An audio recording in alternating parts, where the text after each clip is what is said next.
Amici rossoneri, è il momento di scendere in campo, perché è tornato il Fanta dei milanisti. In palio ogni giornata ci sono maglie ufficiali del Milan, buoni Amazon da 100 euro e, tra i premi finali, iPhone 16, MacBook Pro 14 pollici e molto altro. 270 crediti per la rosa, mercato sempre aperto, ma soprattutto solo milanisti. Sfida gli speaker di Radio Rossonera e gli altri ascoltatori. L'iscrizione costa solo 19,99 € per tutta la stagione. Vai su fantalgoritmo.it/Radio Rossonera e affrettati, perché in caso di spareggio vince chi si è iscritto prima.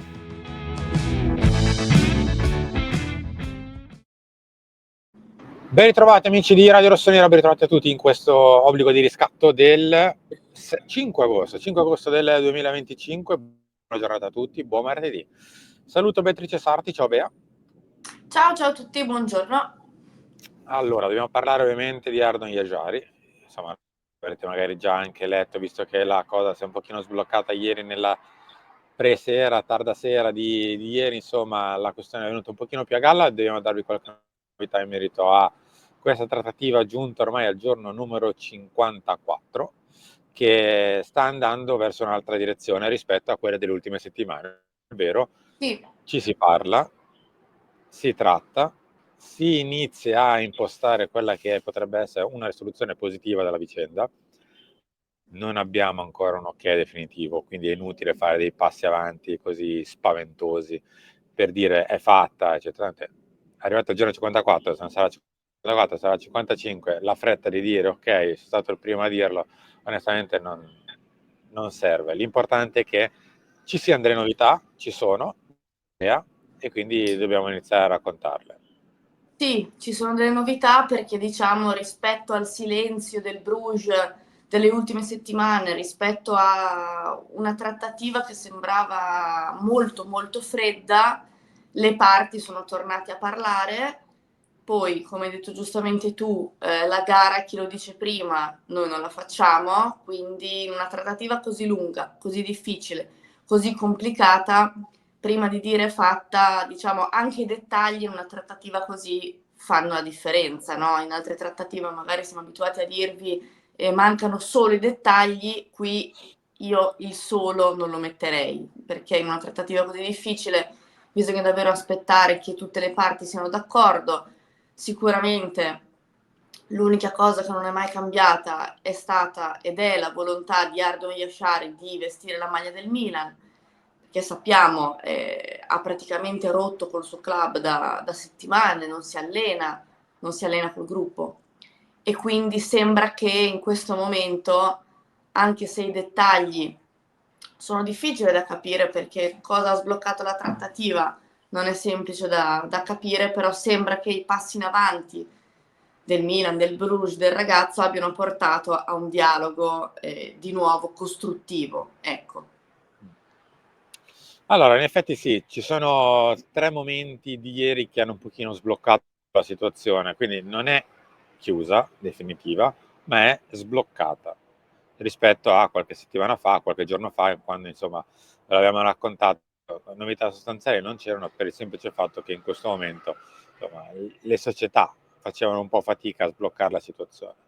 E allora, si è sbloccata lato giocatore, perché ancora una volta il giocatore ha ribadito, domani in teoria ci sarebbe stato il preliminare, cioè non è che in teoria, c'è il preliminare di Champions League per quanto riguarda il Bruges col Salisburgo.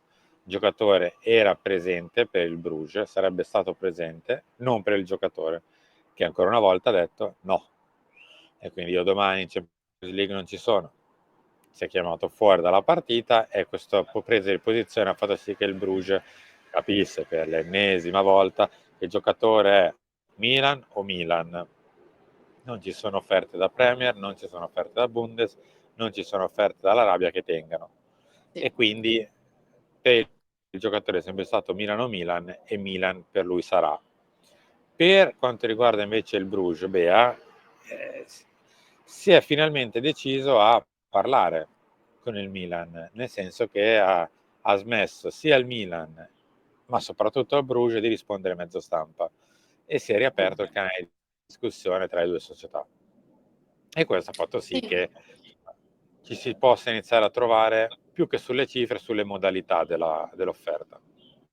Sì, per questo ti parlavo di dialoghi costruttivi, perché di fatto nelle ultime settimane ci si era un po' presi a parole tramite giornali, no?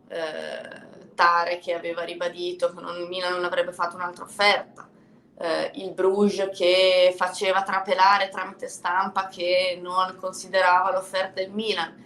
Di costruttivo c'era stato ben poco in queste ultime settimane, e invece in questo momento i club si stanno parlando e stanno provando a capire se davvero si giungerà a un accordo per questa trattativa infinita, che ha superato a livello di tempistica anche quella di 2 anni fa. Insomma, la questione gira intorno, per il momento, alla giornata di oggi, per capire se al Bruges sta bene quella piccola modifica di condizioni riguardante, aspettate, dicevamo, se no lo facevamo in 3 oggi, obbligo di riscatto, non mi sembrava il caso, che la questione si è sbloccata sulle modalità. Le modalità dell'offerta sono abbastanza chiare in questo momento, cioè la cifra fissa è 33,5, di lì non si scappa. I 2 di bonus facili a raggiungimento di una prima Champions League del Milan, anche lì non si scappa. Gli altri bonus da 2,5 classici, anche lì non si scappa.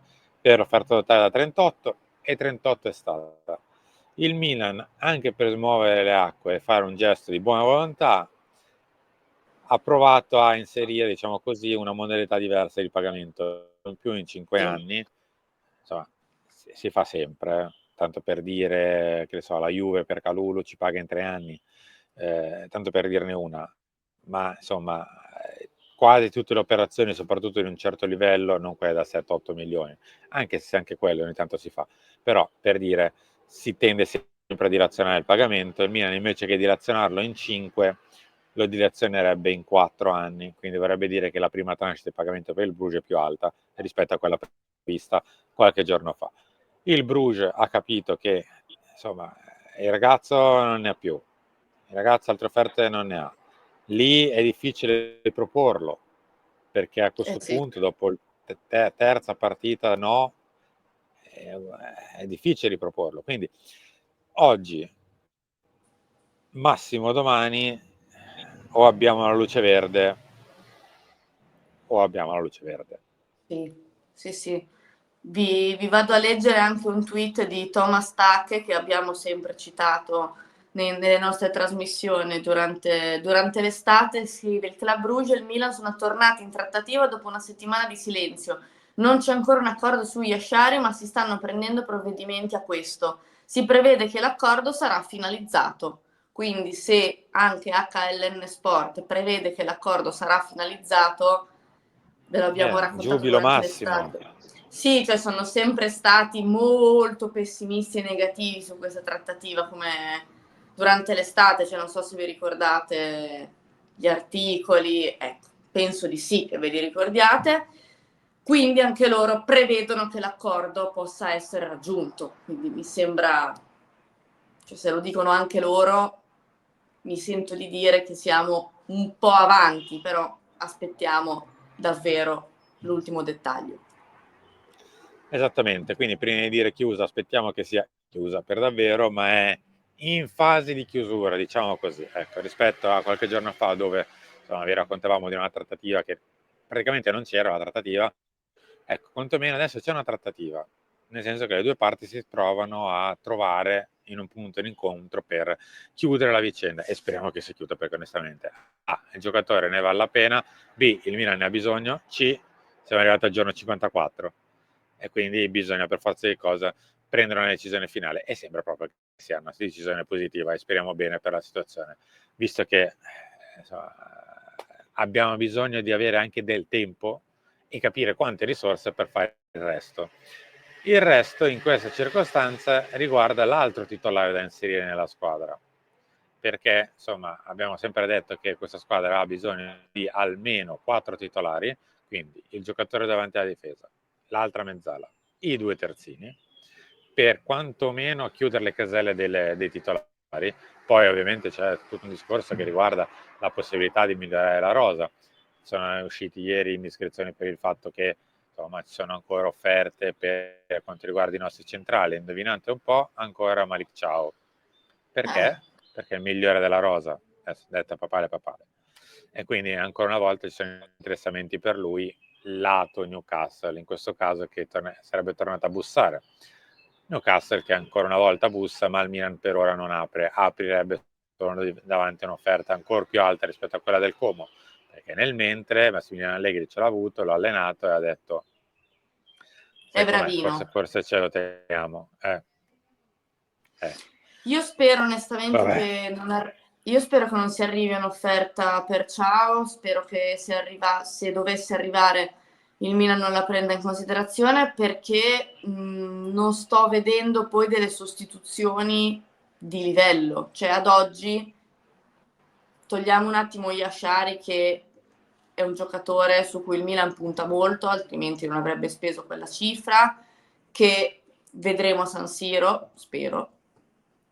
Però gli altri, soprattutto i terzini, non mi sembra che il Milan sia andato su giocatori di livello altissimo, almeno sulla carta, per ora. Quindi, sinceramente, io Malick Thiaw me lo terrei. Cioè, della serie, se mi dicessero, dai, ma magari prendono qualcuno più forte, no, cioè non correrei questo rischio per questa stagione. Chiudiamo con l'altro arrivo, quindi lo metto anche in onda, così che eccolo qua, bello grosso. Zaccaria Tekame, terzino destro dello Young Boys, che appunto è andata avanti in questo caso una trattativa, qui è una vera classica propria trattativa, cioè insomma, il Milan ha proposto 6-7, poi si è alzato intorno ai 7-8 milioni, vedremo se si chiuderà intorno a questa cifra qui o leggermente più alta, ma insomma più o meno questi sono i milioni, 500.000 euro in più e 500.000 euro in meno. All'incirca si chiuderà qui perché, come detto, lo Young Boys è partito da 10-12, è sceso a 10 e adesso si sta trovando un po' una situazione di mezzo per quanto riguarda questo giocatore, che peraltro insomma avrebbe anche la partita da fare della sua Super League svizzera, ma anche in questo caso insomma si sta andando verso una soluzione un po' diversa, quindi si sta cercando di chiudere nel più breve tempo possibile anche questa trattativa, magari non proprio oggi, proprio perché c'è la partita dello Young Boys, però in buona sostanza nel giro di 48 ore la prendiamo larga, così non sbagliamo, e non sbaglia nemmeno nel caso la situazione del Milan. Potrebbero arrivare addirittura 2 colpi per chiudere definitivamente quelle che sono le caselle dei titolari. Poi c'è il mondo ancora da fare, c'è da sfoltire ancora una buona parte della rosa, sono ancora tanti giocatori in uscita, a quel punto c'è da capire come integrare altre parti di rosa dopo che abbiamo sfoltito soprattutto il reparto avanzato tra Okafor, tra Ciukwueze, tra Bondo, tra Musa, perché insomma se arriva a Yajari a quel punto siamo 7 in mezzo al campo, quindi per forza di cose qualcuno dovrà partire e lo capiremo nei prossimi giorni. Bea, grazie. Grazie a voi, a domani. Ciao a tutti.